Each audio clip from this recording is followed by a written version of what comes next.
Hello TikTokers, I'm the Christian Relationship Counsellor, and today I'm going to be talking about generous giving versus love bombing. Generous giving is what you do when there are no strings attached. Love bombing is what narcissists do when there's agenda and they have an end goal. Now in the Bible, in Corinthians, I'm going to read it to you. It says, each of you, well, this is 2 Corinthians 9, 6-8. Each of you should give what you have decided in your heart to give, not reluctantly or under compulsion, for God loves a cheerful giver. And God is able to bless you abundantly, so that in all things, at all times, having all that you need, you will abound in every good work. Now, the difference between somebody who gives from their heart and without no strings attached and a love bomber is very, very different.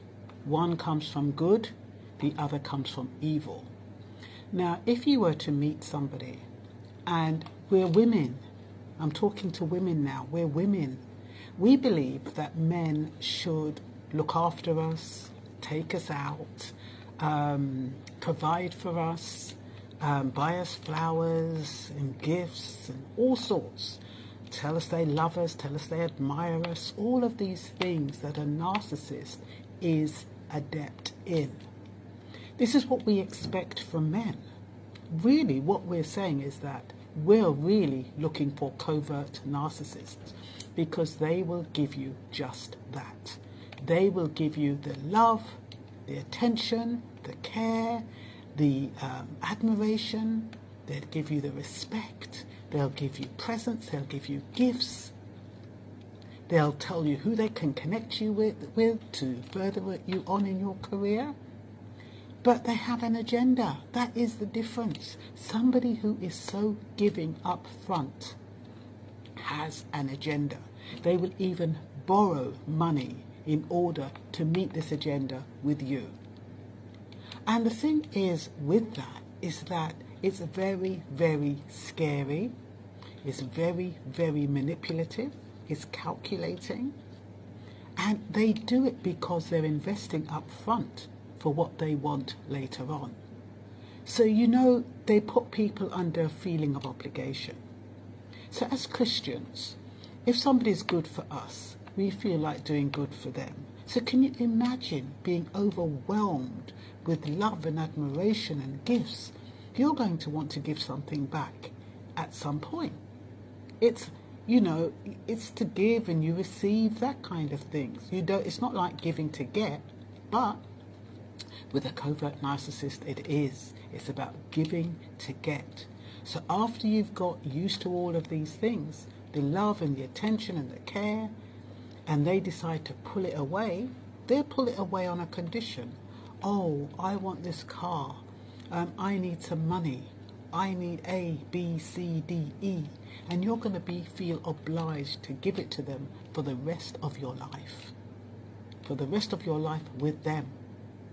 You're going to feel obligated, and it's by design. It's by manipulation, and it's not a nice thing. These people are not of God. They use God's name in vain. They make out like they are the generous giver. It's a bit like the sheep in wolf's clothing. They make out like they're the generous giver when really they have an agenda. So how do you recognize somebody who is a love bomber as opposed to somebody who is a generous giver? A generous giver, you'll know, because that person will not want anything in return.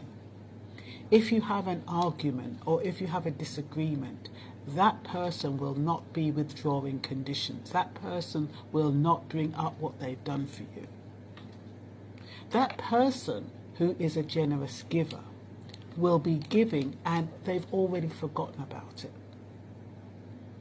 But if the person is a love bomber, and you decide to set boundaries, or you decide that you're not going to see them one day, or you make some rules, you'll see their spirit change.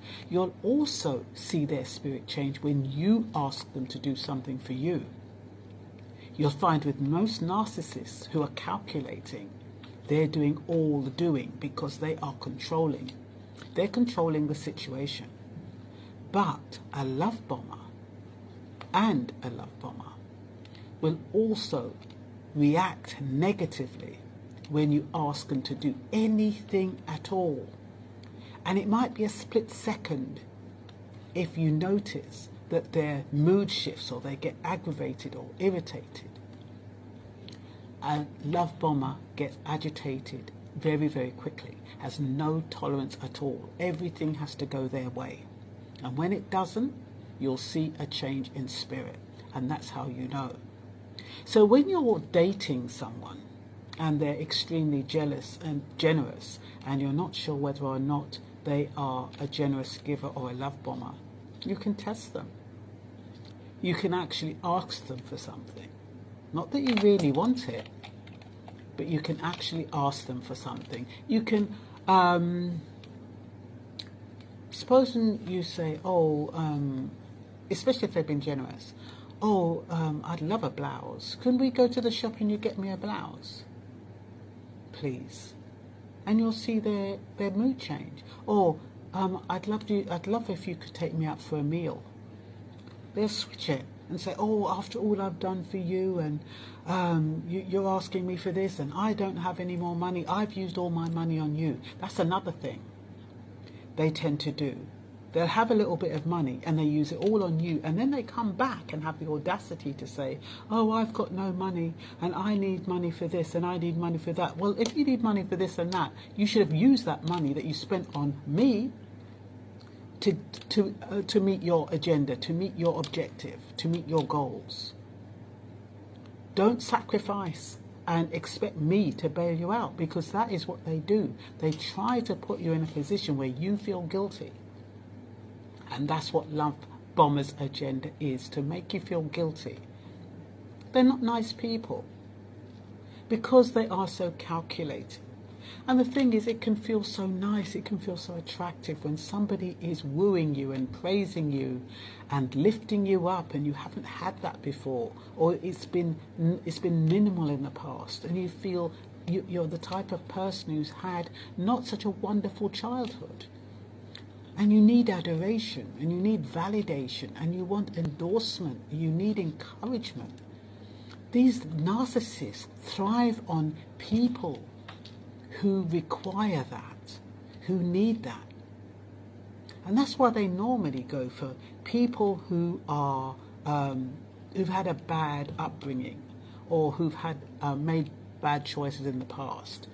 Or someone who's, like some people who've got different kids for different fathers, or you have people who have just come out of prison, you have people who have been married 4 or 5 times, and they're almost like the knight in shining armour. I'm not saying there's anything wrong with these people, but people like that might feel that nobody will want them. They might feel as though other people are going to judge them.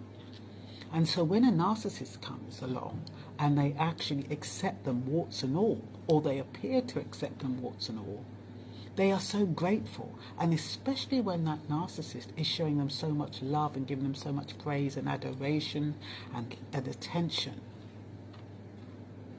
It's like, oh my God, even though I've got 5 kids with 5 different baby father, he still loves me. Even though I've been married 5 times, he still loves me. Even though I've been raped, even though I've been discarded in the past, even though I've been rejected and abandoned and abused, even though I've been a victim of domestic abuse, this narcissist still loves me.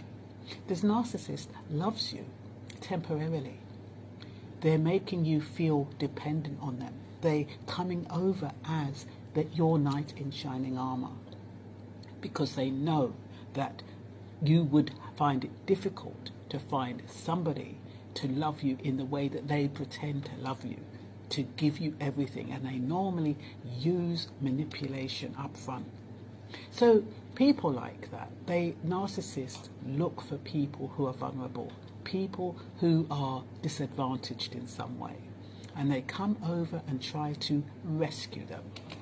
So I'm the relationship counsellor, Christian Relationship